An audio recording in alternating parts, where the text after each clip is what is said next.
On this day in 1929, Martin Luther King Jr. was born. It did not take him long to discover the racism that plagued America. When he was 5 years old, he did not understand why his white friends refused to play with him. But his mother told him, "Do not let this affect you, do not let this make you feel less than the whites, you are no less than anyone else." In this hateful racist situation, Martin lived. He was smart, he got a PhD in philosophy and theology. He was an avid reader influenced by the writer, Thoreau, who believed in civil disobedience as a peaceful way to achieve demands. He was an eloquent speaker who gathered around him Black Americans and this term is only descriptive.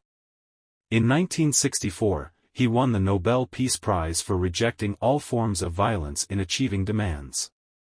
Martin and his companions' demands were nothing more than one sentence: "We are human like you and we want you to treat us on this basis." In his famous speech, "I Have a Dream," Martin said, "I have a dream that one day my 4 children will live in a society where people are not judged by the color of their skin but by their morals." This speech was only 50 years ago. But 1400 years ago, the Prophet of Allah stood on the Mount of Mercy on the day of Arafah and said to the people, "You are all from Adam and Adam is from dust." And when Omar bin al-Khattab saw Bilal bin Rabah, he said, "Bilal is our master and he was freed by our master."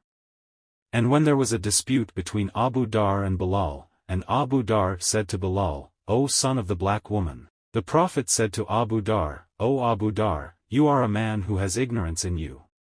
Imagine that Abraham Lincoln freed the slaves in 1863, while Martin was 100 years later protesting against slavery and discrimination. This proves that the written laws are not enough to make humans truly human. There are idols in the hearts of people that can only be broken by the hammer of education. And here was the greatness of Islam.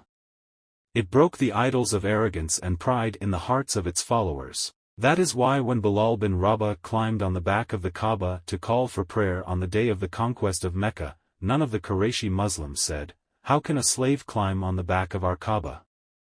The internal idols were shattered. The criterion is piety. And Bilal the Abyssinian is in paradise and Abu Lahab the Qurayshi the Hashemite is in hell. And what a religion! Thank you for your time, like and subscribe for more.